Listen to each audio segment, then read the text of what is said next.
अस्सलाम वालेकुम MB productions में आप सब लोगों को खुशामदीद।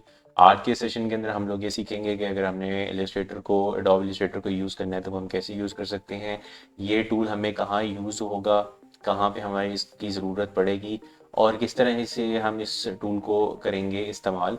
जैसे ही हमने दराज का पूरा सेशन देखा था, कोर्स हमने किया था कि हम किस तरह से अपना अकाउंट क्रिएट करेंगे, किस तरह से हम उसके ऊपर अपना आईडी पासवर्ड नंबर और सब कुछ करेंगे। एक दफ़ा हम उसको रिवाइज करेंगे, लेकिन आज अभी हम सिर्फ इलस्ट्रेटर को टच करेंगे और हम इलस्ट्रेटर को देखेंगे कि उसमें हमारे पास कौन कौन से फीचर्स अवेलेबल हैं, किस तरह से हम उसके ऊपर अपनी डिज़ाइन कर सकते हैं। और सबसे ज़्यादा इंपॉर्टेंट, कभी कभी आपको फॉर्मेटिंग का कोई काम आ जाता है लेकिन आपसे फॉर्मेटिंग हो नहीं रही होती और ऑनलाइन भी उसको सॉफ्टवेयर आपको फॉर्मेट करके नहीं दे रहा होता।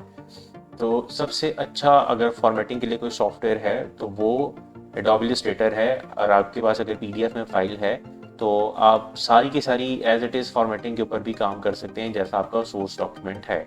तो अगर आपकी पिक्चर की फॉर्मेट में है तो आपको पहले उसको फोटोशॉप में जाके उसकी बैकग्राउंड रिमूव करनी पड़ेगी, या आपको पावर पॉइंट में जाके उसकी जो फोरग्राउंड की चीज़ें वो रिमूव करनी पड़ेंगी।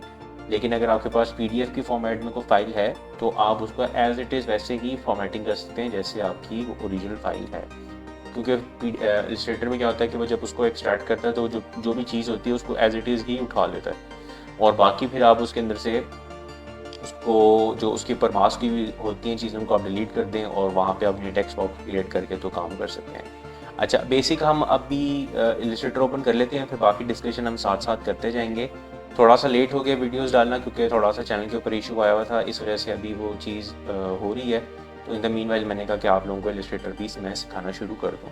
अब इलस्ट्रेटर को हम ओपन कर लेते हैं। जब आप इलस्ट्रेटर ओपन करेंगे, इलस्ट्रेटर को डाउनलोड कहाँ से करना है वो भी मैं आपको नेक्स्ट वीडियो में इंशाल्लाह ताला कंप्लीट, जैसे हमने एक दफ़ा पहले एक वीडियो में देखा था कि सॉफ्टवेयर कैसे इंस्टॉल करना है, मैं आप लोगों को बताऊंगा कि कहाँ से आपने सॉफ्टवेयर इंस्टॉल करना है।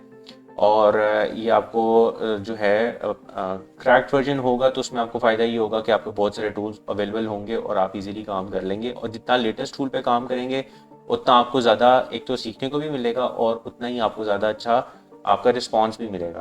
क्योंकि अगर आप पुराने टूल पे कर रहे होंगे तो बहुत सारे ऐसे टूल्स उसके अंदर टूल होते हैं जो कि आपको नहीं अपडेट हुए भी होते, ठीक।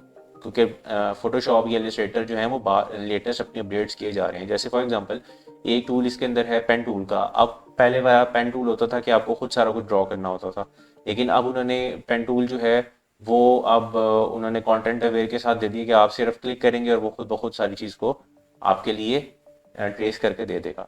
जब हम फोटोशॉप को या इलस्ट्रेटर को ओपन करते हैं, ये हमारा जो सेशन है वो डेडिकेटेड इलस्ट्रेटर के लिए है। इलस्ट्रेटर जो है वो पॉइंट्स के ऊपर काम कर रहा होता है। तो आपके पास आप कोई भी साइज़ का इमेज या कोई भी साइज़ की आप इलस्ट्रेशन क्रिएट कर सकते हैं।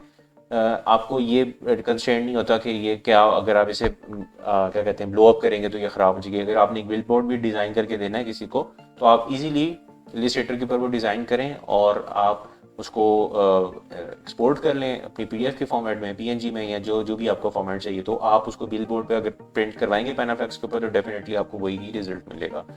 तो आज का सिर्फ हमारा ये क्विक सेशन, हमने ये इलस्ट्रेटर ओपन कर ली है। इलस्ट्रेटर ओपन करने के बाद हमारे पास यहाँ पे एक चीज़ आ रही होगी। ये हमारे पास अब जैसे ही इलस्ट्रेटर ओपन होता है तो यहाँ से हम किसी भी किस्म की फाइल ओपन कर सकते हैं। अगर हमने आईफोन एक्स के लिए कोई चीज़ बनानी है तो वो हम यहाँ से ओपन कर सकते हैं। अगर हमने कोई तो सबसे, और अगर आपने कोई अपना सीवी डिज़ाइन करना है, रिज्यूमे डिज़ाइन करना है तो आप यहाँ से कर सकते हैं। हम एग्जांपल के तौर पे कॉमन वैल्यू पे क्लिक कर देते हैं तो वो हमें एक आर्टबोर्ड क्रिएट करके दे देगा। अब यहाँ पे उसने हमें एक आर्टबोर्ड क्रिएट कर दिया।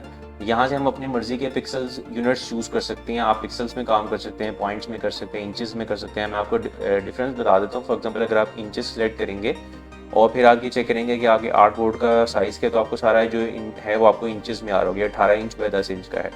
यही अगर आप इसको दोबारा पॉइंट्स में ले जाएंगे और फिर आप आर्टबोर्ड का चेक करेंगे तो 136, 1366 और 768 के ऊपर है। तो ये अगर आप रेशियोज़ को मेंटेन करना चाह रहे हैं तो फिर आप पॉइंट्स में काम करेंगे। और अगर आपको ऐसा जैसे बिजनेस कार्ड डिज़ाइन करें, वो 3.5 इंच बाय 2 इंच का बिजनेस कार्ड होता है तो वो आप इंचेस में ही काम करेंगे। फिर आप जो आर्ट बोर्ड है वो खुद भी क्रिएट कर सकते हैं। यहाँ से आप आर्ट बोर्ड वाला पे क्लिक करेंगे और आप यहाँ पे कुछ भी ड्रॉ कर लेंगे जो भी आपको आर्ट बोर्ड चाहिए होगा। तो नेक्स्ट सेशन के अंदर मैं आप लोगों को इलस्ट्रेटर के अंदर जो डिफरेंट टूल बार्स हैं, जो इनकी बाकी जो फीचर्स हैं वो मैं आप लोगों के साथ डिस्कस करूँगा। और आप लोगों को बिल्कुल ज़ीरो से स्टार्ट करूँगा सिखाना कि इलस्ट्रेटर पे हम कैसे अपनी चीज़ को डिज़ाइन कर सकते हैं और कैसे हम एफिशिएंट डिज़ाइन कर सकते हैं। सिर्फ डिज़ाइन करना नहीं, एफिशिएंट डिज़ाइनिंग सिखाऊंगा। नेक्स्ट सेशन तक के लिए दें मुझे इजाज़त। अपना ख्याल रखिएगा। अल्लाह हाफ़िज़। उम्मीद है आप लोगों को ये वीडियो पसंद आई होगी। वीडियो को आखिर तक देखने और चैनल को पसंद करने के लिए शुक्रिया। इस तरह की मज़ीद और वीडियोस देखने के लिए आप मुझे कमेंट सेक्शन में बता सकते हैं। आप मुझे ट्विटर और इंस्टाग्राम पर भी फॉलो कर सकते हैं। शुक्रिया।